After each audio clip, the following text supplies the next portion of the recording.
Assalamu alaikum, I'm Manar from Morocco and you're watching Moroccistani Reactions. In today's video I'll react to a video by the Kohistani.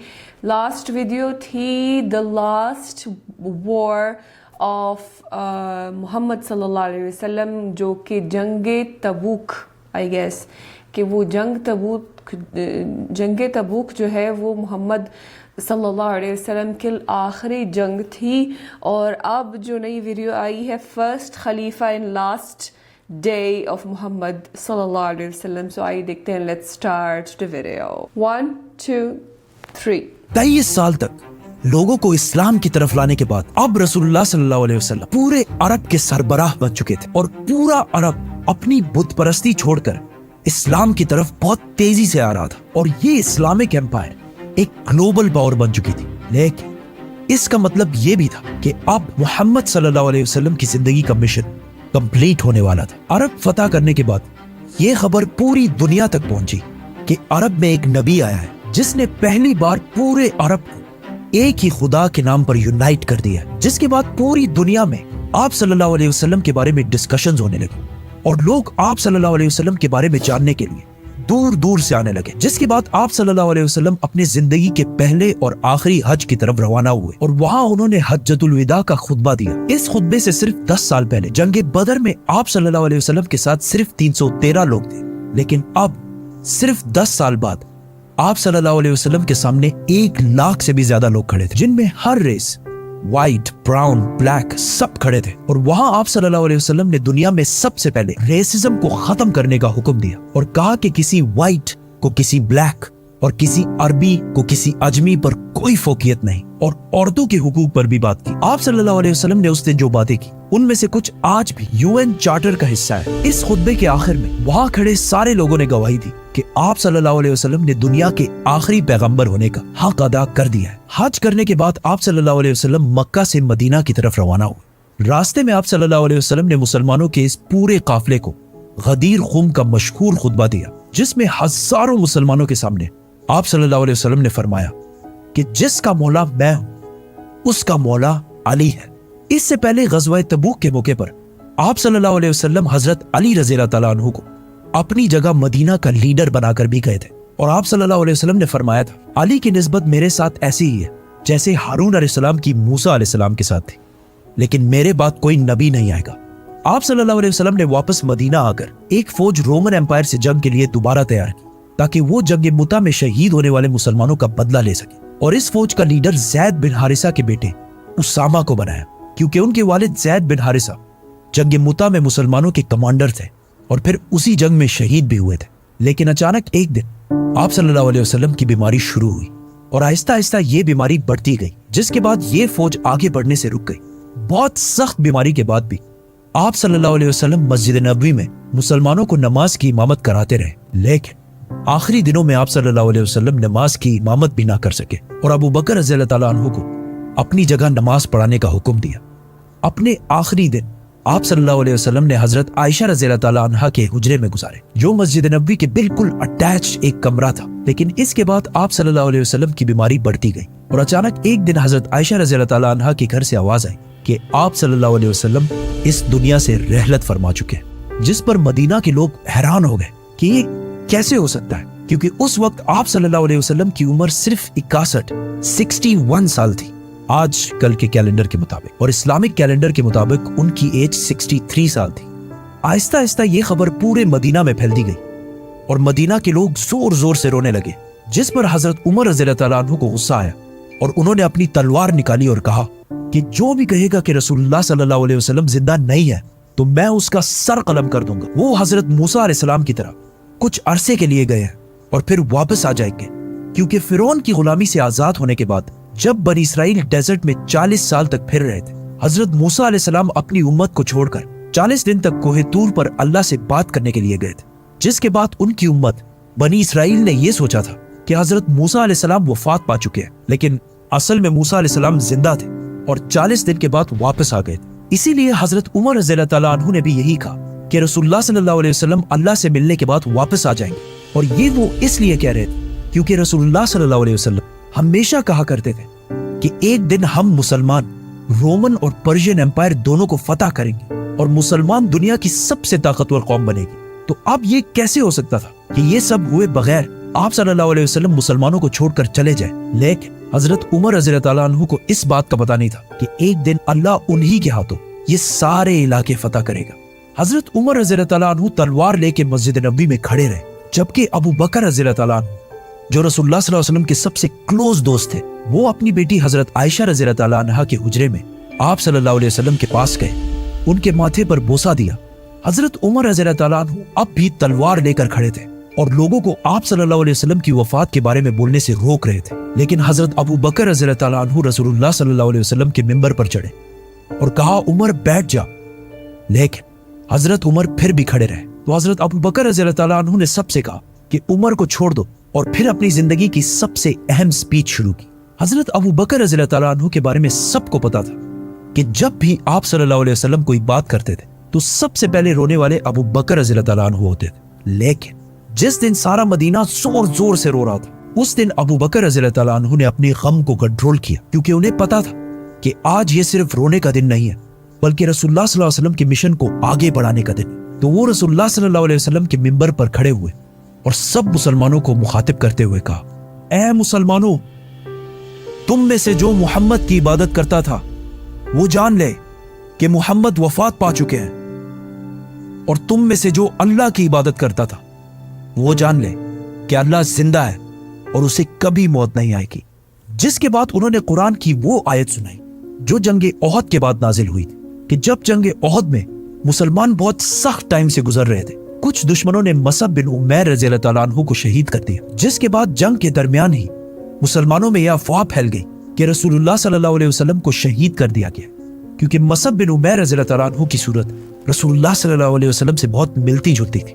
ये जंगे ओहद हिजरत के 3 साल बाद हुई थी, और इन 3 सालों में भी मुसलमान आप सल्लल्लाहु अलैहि वसल्लम से इतने अटैच हो गए थे कि उनकी शहादत की खबर सुनते ही मुसलमानों का सारा हौसला टूट गया, और कुछ सहाबा तो जंग के दरमियान ही बैठकर रोने लगे और मुसलमान बिल्कुल जंग छोड़ने के करीब आ गए। जिसके बाद अल्लाह ने कुरान में फरमाया था कि मोहम्मद तो सिर्फ एक रसूल है, जिनसे पहले और भी रसूल गुजर चुके हैं, तो अगर मोहम्मद वफात हो जाए और या उन्हें शहीद कर दिया जाए तो क्या तुम इस्लाम से पीछे हट जाओगे? जैसे ही अबू बकर रज़ियल्लाहु अन्हु ने ये आयत मुसलमानों के सामने तिलावत की, हजरत उमर जो बॉडी से बहुत मजबूत और ताकतवर शख्स थे, वो बिल्कुल जमीन पर गिर गए, और सहाबा ने बाद में कहा कि ये ऐसे था कि जैसे हमने पहली दफा ये आयत सुनी हो। हजरत अबू बकर रज़ियल्लाहु अन्हु के समझाने के बाद मुसलमानों को आहिस्ता आहिस्ता समझ आने लगी कि वाकई रसूलुल्लाह सल्लल्लाहु अलैहि वसल्लम इस दुनिया से रहलत फरमा चुके हैं। लेकिन अब जब सारे मस्जिद नबवी में मौजूद थे, तो अचानक कुछ लोगों ने आके बताया कि मदीना के अंसार रसूलुल्लाह सल्लल्लाहु अलैहि वसल्लम के बाद अपना नया लीडर चूज करने वाले हैं। तो हजरत अबू बकर, उमर और हजरत अबू उबैदा रज़ियल्लाहु अन्हु सीधा उस मीटिंग की तरफ बढ़े, जहां उन्होंने देखा कि मदीना के काफी अंसार हजरत साद बिन उबादा रज़ियल्लाहु अन्हु को बैत देने वाले हैं, क्योंकि साद बिन उबादा मदीना के सबसे बड़े कबीले खजरज के सरदार थे और इस इस्लामिक एम्पायर का कैपिटल मदीना था। तो इसीलिए लोग नेचुरली उन्हीं को नेक्स्ट लीडर समझ रहे थे। लेकिन अचानक हजरत अबू बकर और उमर वहां पहुंचे और वहां सारों को समझाने की कोशिश की कि ये अब वही पुरानी मदीना की छोटी सी हुकूमत नहीं रही, बल्कि ये अब पूरे अरब की हुकूमत है, और अरब कुरैश के अलावा किसी को भी अपना लीडर नहीं माने, क्योंकि कुरैश अरब के सबसे इंपॉर्टेंट शहर मक्का के रहने वाले लोग, जिनकी पूरा अरब बहुत इज्जत किया करता था, क्योंकि मक्का में अरब की सबसे होली साइट काबा है। और बहुत साल पहले अब्रहा के 60,000 के लश्कर को एक मिरेकल से हराने के बाद उनकी अरब में बहुत इज्जत बच चुकी थी, और अब मोहम्मद सल्लल्लाहु अलैहि वसल्लम भी इसी कुरैश कबीले में से थे, विच मींस अब कुरैश ही अरब को यूनाइट रख सकता था। और वहां खड़े सारे लोगों ने इनकी बात से एग्री भी किया, जिसके बाद लोगों ने साद बिन उबादा रज़ियल्लाहु अन्हु को बैत देना छोड़ दी। लेकिन ये बहस फिर भी जारी रही कि कौन आप सल्लल्लाहु अलैहि वसल्लम के बाद इस इतनी बड़ी एम्पायर को संभालेगा। आखिर हजरत अबू बकर रज़ियल्लाहु अन्हु ने उन्हें कहा कि हमें उमर या अबू उबैदा में से एक को अपना खलीफा चूज कर लेना चाहिए। लेकिन उमर रज़ियल्लाहु अन्हु ने हजरत अबू बकर के हाथ पर बैत कर ली और कहा, आपसे बेहतर इस पोस्ट के लिए कोई भी नहीं है, और उन्हीं को खलीफा डिक्लेयर कर दी। अब तक इस महफिल में जितने भी नाम लिए गए, उन सारों में से किसी पर भी इत्तेफाक नहीं हो रहा था। जैसे ही हजरत उमर ने अबू बकर रज़ियल्लाहु अन्हु का नाम लिया, वहां सारे ही इस बात पर राजी हुए और सब ने हजरत अबू बकर रज़ियल्लाहु अन्हु के हाथ पर बैत कर, और इस तरह कुछ ही टाइम में इस इतनी बड़ी एम्पायर का खलीफा मुसलमानों के दरमियान मशवरे से सेलेक्ट कर लिया गया। जबकि बाकी सारे एम्पायर्स में हमेशा बहुत खून खराबे के बाद ये फैसला होता था। और आखिर हजरत अबू बकर रज़ी अल्लाह तआला 59 ईयर्स की एज में खलीफा बने। लेकिन इस सारे मीटिंग में एक शख्सियत मौजूद नहीं थी, हजरत अली रज़ी अल्लाह तआला अन्हु, क्योंकि वो आप सल्लल्लाहु अलैहि वसल्लम की तदफीन में मसरूफ थे। जब हजरत अली रज़ी अल्लाह तआला अन्हु को इस मीटिंग का पता चला तो उन्होंने हजरत अबू बकर रज़ी अल्लाह तआला अन्हु के हाथ पर बैत नहीं की, इस बात पर कि ये इतना बड़ा फैसला रसूलुल्लाह सल्लल्लाहु अलैहि वसल्लम के खानदान की गैर मौजूदगी में क्यों कर लिया गया। जिसके कुछ अरसे बाद अबू सुफियान रज़ी अल्लाह तआला अन्हु, जो अभी कुछ ही अरसा पहले मुसलमान हुए थे, उन्होंने हजरत अली के पास आकर कहा कि अबू बकर रज़ी अल्लाह तआला अन्हु कुरैश के बहुत कमजोर कबीले से, अगर आप कहें तो मैं उनके खिलाफ एक फौज जमा कर देता हूँ। लेकिन हजरत अली ने उनको ऐसा करने से बिल्कुल इनकार कर दिया। और इस वाक़े के कुछ ही अरसे बाद हजरत अली रज़ी अल्लाह तआला अन्हु ने सारे मुसलमानों के सामने हजरत अबू बकर रज़ी अल्लाह तआला अन्हु के हाथ पर बैत कर ली और इसके बाद इस खिलाफत को संभालने और आगे बढ़ाने में बहुत मेन किरदार अदा करते रहे। ये बहुत एक कंट्रोवर्शियल मसला है, क्योंकि आज तक मुसलमानों के दो बड़े ग्रुप्स का इस पर इख्तिलाफ है। दुनिया के सारे मुसलमानों में 87% सुन्नी है, जो कहते हैं कि आप सल्लल्लाहु अलैहि वसल्लम ने अपनी वफात से पहले किसी को अपना सक्सेसर खलीफा नहीं चुना और मुसलमानों ने खुद मशवरे से फैसला करके हजरत अबू बकर रज़ी अल्लाह तआला अन्हु को खलीफा चुनकर बिल्कुल सही किया। और मुसलमानों में 13% शिया जो कहते हैं कि नहीं, आप सल्लल्लाहु अलैहि वसल्लम ने हजरत अली रज़ी अल्लाह तआला अन्हु को गदीर खुम के खुतबे में क्लियरली अपने बात नेक्स्ट खलीफा डिक्लेयर कर दिया था। ये इन दोनों साइड्स के व्यूज हैं। आप सल्लल्लाहु अलैहि वसल्लम के बाद मुसलमानों के पहले खलीफा अबू बकर रज़ी अल्लाह तआला अन्हु बने। खलीफा बनने के बाद हजरत अबू बकर रज़ी अल्लाह तआला अन्हु अगले ही दिन अपनी कपड़ों की दुकान पर आए तो सहाबा ने पूछा कि आप यहाँ क्या कर रहे हैं। तो उन्होंने कहा, अगर मैं कारोबार नहीं करूंगा तो अपनी फैमिली को कैसे खिलाऊंगा। जिस पर मुसलमानों ने कहा कि हम आपकी कोई तनख्वाह सैलरी सेट कर देते। जिस पर अबू बकर रज़ी अल्लाह तआला अन्हु ने कहा, तो फिर मेरी सैलरी एक आम मजदूर के सैलरी के बराबर सेट की जाए। लेकिन सहाबा ने कहा कि मजदूर की सैलरी तो बहुत कम होती है। तो हजरत अबू बकर रज़ी अल्लाह तआला अन्हु ने कहा, तो फिर मजदूर की सैलरी को बढ़ाया जाए। और इस तरह इन प्रिंसिपल्स पर अब इस्लाम की पहली खिलाफत राशिदा शुरू हुई। अबू बकर रज़ी अल्लाह तआला अन्हु ने खलीफा बनते ही सबसे पहले वो फौज रवाना की जो आप सल्लल्लाहु अलैहि वसल्लम की बीमारी की वजह से रुक गई थी, और बाकी सारे कामों को भी उसी तरह कंटिन्यू रखा जिस तरह पहले हुआ करते थे। लेकिन ये कोई आसान काम नहीं था, क्योंकि अब तक मुसलमानों में बहुत सारे मुनाफिकीन शामिल थे और वो इससे पहले सिर्फ इसलिए चुप रहते थे क्योंकि रसूलुल्लाह सल्लल्लाहु अलैहि वसल्लम अल्लाह के रसूल थे और उन्हें जिब्राइल की तरफ से बहुत सारी बातों का पहले से पता चल जाता।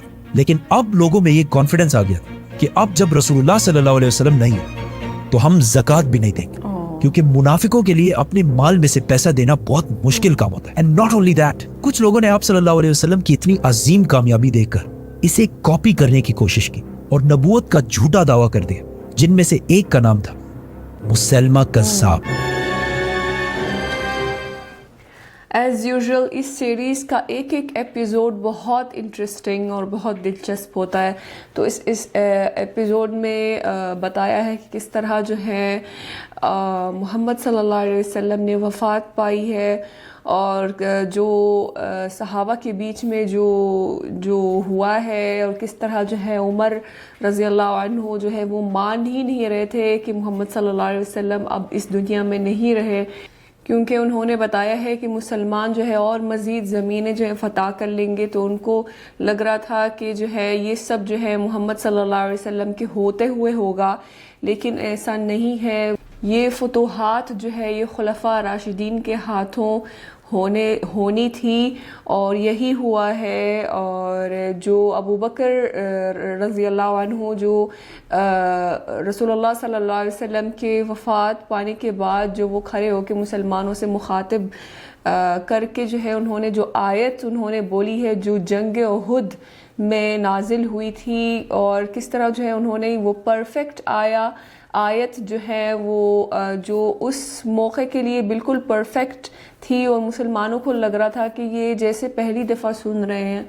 तो वो जो है उन्होंने एक परफेक्ट आयत जो है उन्होंने इंतखाब किया है मुसलमानों को समझाने के लिए कि मोहम्मद सल्लल्लाहु अलैहि वसल्लम के वफ़ात پانے کے بعد جو ہے یہ سفر ختم نہیں ہوا، یہ ابھی اور بہت کچھ کرنا باقی ہے. یہ جو مشن ہے محمد صلی اللہ علیہ وسلم کا، یہ اس کو کنٹینیو کرنا ہے. سو کافی انٹرسٹنگ ویڈیو تھی اور کافی کچھ ڈیٹیلز جو ہے اس ویڈیو میں ایز یوزول جاننے کو ملی ہے. جس طرح جو ہے وہ انفارمیشنز کلیکٹ کر کے اور ہمیں بتاتے ہیں ڈیٹیلز میں، کچھ ایسے ڈیٹیلز ہوتے ہیں جو پہلی دفعہ جاننے کو ملتی ہے ان ویڈیوز کے ذریعے. تو اللہ تعالیٰ ان کو جزائے خیر دے اس عمل کے لیے اور ان ویڈیوز کے لیے جو وہ ہم سے شیئر کرتے ہیں. تو یہ تھی آج کی ویڈیو. امید ہے کہ آپ سب کو پسند آئی ہوگی. ملتے ہیں انشاءاللہ نیکسٹ ویڈیو میں. چل دین اپنا بہت خیال رکھیے گا. فی امان اللہ.